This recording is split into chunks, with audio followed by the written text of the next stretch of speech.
আজ আমি বুদ্ধের মূল নীতিগুলি অর্থাৎ বৌদ্ধ ধর্মের যে মূল নীতিগুলো ছিল তা নিয়ে আলোচনা করব। বুদ্ধের উপদেশগুলি বুদ্ধের মৃত্যুর পর তার শিষ্যদের দ্বারা সারা ভারতে পরিব্যাপ্ত হয়েছিল এবং জনপ্রিয়তা লাভ করেছিল।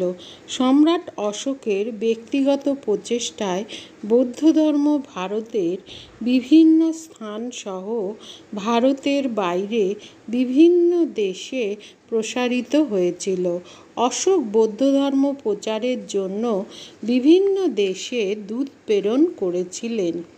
বুদ্ধের উপদেশগুলি পিটক গ্রন্থগুলিতে বিবৃত আছে। এগুলি ত্রিপিটক নামে প্রসিদ্ধ। তিনটি পিটক গ্রন্থ হল বিনয় পিটক, সুত্ত পিটক ও অভিধম্ম পিটক। এগুলি পালি ভাষায় রচিত হয়েছে। কথিত আছে যে বুদ্ধের মৃত্যুর পর 486 খ্রিস্টপূর্বাব্দে অজাতশত্রুর পৃষ্ঠপোষকতায় রাজগৃহে প্রথম বৌদ্ধ সংগীতি আহুত হয়। এখানে বুদ্ধের উপদেশগুলি সম্পর্কে বিস্তৃত ও সুনির্বন্ধ আলোচনা হয় এবং যার ভিত্তিতে পিটক গ্রন্থগুলি সংকলিত হয়। বিনয় পিটকে রয়েছে বৌদ্ধ ধর্মাবলম্বীদের জীবনযাপন সংক্রান্ত বিধিনিষেধ। সুত্ত পিটকে বুদ্ধদেবের উপদেশাবলীর নৈতিক দিক প্রাধান্য পেয়েছে। তিনটি পিটকের মধ্যে সুত্ত পিটক বৃহৎ এবং গুরুত্বপূর্ণ, তবে আধুনিক ঐতিহাসিকদের মতে সুত্ত পিটকে সংকলিত উপদেশাবলীর অনেকাংশই বুদ্ধের মৃত্যুর পর তার শিষ্যদের মতাদর্শের দ্বারা প্রভাবিত হয়ে পরিবর্ধিত ও সংযোজিত হয়েছে। তাই এগুলি একান্তভাবে বুদ্ধের শিক্ষা কিনা তা সঠিকভাবে বলা যাবে না। অভিধম্ম পিটকে বৌদ্ধ ধর্মের দার্শনিক ও আধ্যাত্মিক দিক আলোচিত হয়েছে। বৌদ্ধ ধর্মের মূল লক্ষ্য হল দুঃখ থেকে পরিত্রাণের উপায় নির্ধারণ করে সেই পথে পরিচালিত হওয়া। বৌদ্ধ ধর্মে কর্মফল ও জন্মান্তরবাদের তত্ত্বের উপর গুরুত্ব আরোপ করা হয়েছে।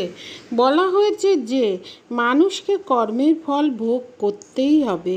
বুদ্ধের মতে মানুষের আত্মা কর্মের ফল ভোগ করার জন্যই পুনরায় নতুন দেহে জন্মলাভ করে। জন্মগ্রহণ করলেই মানুষকে কর্ম করতে হবে এবং কর্মফল ভোগ করতে হবে। কর্ম থেকেই আসে মানুষের আকাঙ্ক্ষা, আসক্তি, পরিণামস্বরূপ দুঃখ। দুঃখের উৎস তা থেকে মুক্তিলাভের জন্য বুদ্ধ 4টি সত্য বা আর্য সত্যের কথা বলেছেন। এগুলি হল: মানুষের জীবন দুঃখময়। জন্মগ্রহণ করলেই জরা ব্যাধি, অভীষ্ট বস্তু লাভের অতৃপ্তি প্রভৃতি থেকে দুঃখবাদের সৃষ্টি হয়। 2. মানুষের জীবনে দুঃখের কারণ রয়েছে। কামনা, বাসনা ও আসক্তি হল দুঃখের কারণ। 3. দুঃখ নিবারণের উপায়ও রয়েছে। কামনা, বাসনা ও আসক্তি নিবারণ করতে পারলেই দুঃখের অবসান ঘটবে। 4. দুঃখের হাত থেকে নিবৃত্তি পেতে গেলে একটি নির্দিষ্ট মার্গ বা পন্থা অবলম্বন করে চলতে হবে। বুদ্ধের মতে বৌদ্ধ ধর্মের মূল হল এই 4টি সত্য বা আর্য সত্য সম্পর্কে অন্তরের উপলব্ধি এবং দুঃখ থেকে পরিত্রাণ লাভের জন্য একটি নির্দিষ্ট মার্গ বা পন্থা অনুসরণ করে চলতে হবে। এই নির্দিষ্ট মার্গ বলতে তিনি 8টি মার্গ বা অষ্টাঙ্গিক মার্গের কথা বলেছেন। এই 8টি মার্গ হল: 1. সৎ বাক্য, 2. সৎ কার্য, 3. সৎ জীবিকা, 4. সৎ চেষ্টা, 5. সৎ চিন্তা, 6. সৎ চেতনা, 7. সৎ সংকল্প, 8. সৎ দৃষ্টি বা সম্যক সমাধি। বুদ্ধের মতে প্রথম 3টি মার্গ পালনের মাধ্যমে মানুষ তার দেহকে নিয়ন্ত্রণ করবে।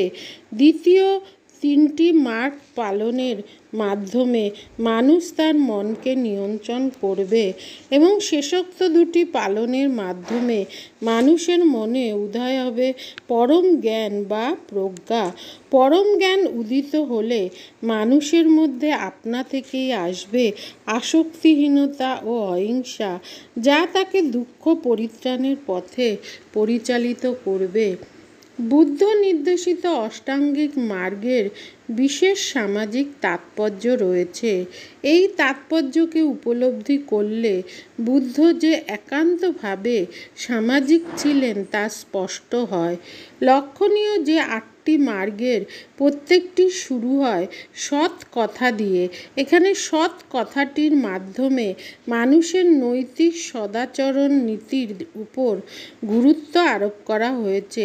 সৎ বাক্য বলতে বুদ্ধদেব পরিমিত বন্ধু বৎসল সৎ বচনের উপর গুরুত্ব দিয়েছেন, কারণ তার মতে মিথ্যা কথা, পরনিন্দা, পরচর্চা সমাজ সংগঠনের পক্ষে ক্ষতিকর। সৎ কার্যের মাধ্যমে বুদ্ধদেব চুরি, হত্যা, ব্যভিচার প্রভৃতি অন্যায় কার্য থেকে দূরে থাকার পরামর্শ দিয়েছেন। সৎ জীবিকা বলতে তিনি সমাজের ক্ষতি হয় এমন কাজ না করাকে বুঝিয়েছেন। তিনি পবিত্র ও সাধু উপায়ে জীবিকা অর্জনের উপর গুরুত্ব আরোপ করেছেন। লোভ, হিংসা, আকাঙ্ক্ষা ও অনৈতিক আচরণের দরুন সমাজ কলুষিত হয়ে পড়েছে বলে বুদ্ধদেব মনে করতেন। প্রকৃত শান্তি লাভের জন্য এগুলি থেকে মানুষকে দূরে থাকার পরামর্শ দিয়েছেন। এজন্য তিনি সত্য, আদর্শ ও অহিংসা নীতি পালনের মাধ্যমে সৎ দৃষ্টিলাভের প্রতি গুরুত্ব আরোপ করেছেন। বৌদ্ধ ধর্মে মধ্যম পন্থা বা মধ্য পন্থার কথা বলা হয়েছে। বুদ্ধের মতে দুটি অন্তের মাঝের পথই হল মধ্য পন্থা। একটি অন্ত হল অত্যাধিক ভোগবিলাস ও বিষয় সম্পত্তির প্রতি আসক্তি এবং অপর অন্তটি হল অত্যাধিক কৃচ্ছ সাধন ও দেহকে ক্লেশ দান করা। এই দুটি পথই পরিত্যাগ করে অত্যাধিক ভোগবিলাস ও কঠোর কৃচ্ছ সাধন না করে মধ্যপন্থা অনুসরণের উপর তিনি গুরুত্ব আরোপ করেছেন। বুদ্ধদেবের মতে তার ধর্মের অন্যতম লক্ষ্য হল দুঃখ ভোগ থেকে মানুষের মুক্তির পথ নির্দেশ করা। আর্য সত্য উপলব্ধি এবং অষ্টাঙ্গিক মার্গ পালন করলে মানুষ প্রজ্ঞালাভ করবে। প্রজ্ঞা থেকে আসে নির্বাণ। নির্বাণ হল আত্মার অনন্ত মুক্তি। কর্মফল ভোগ করার জন্য মানুষের আত্মা জন্ম থেকে জন্মান্তরে আবর্তিত হয় এবং এই জন্ম হল দুঃখের কারণ। নির্বাণ প্রাপ্তি হলে মানুষের আত্মার আর পুনর্জন্ম প্রাপ্তি হবে না, অর্থাৎ মানুষের আত্মার মুক্তি ঘটবে। তিনি মানুষের মুক্তির জন্য এই নির্দেশ দেন।